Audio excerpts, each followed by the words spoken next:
Witam w moim nowym odcinku, tym razem drugim.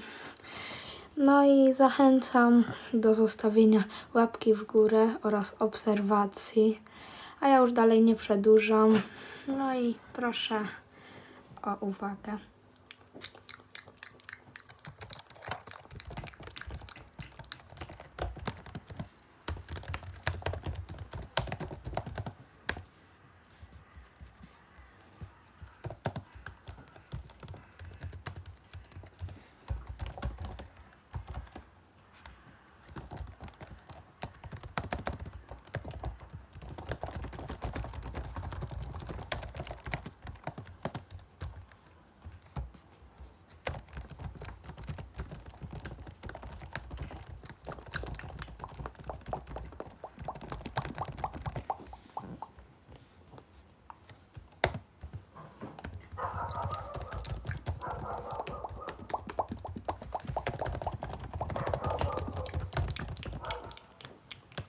Dziękuję za obejrzenie tego filmiku i do usłyszenia wkrótce. Pa!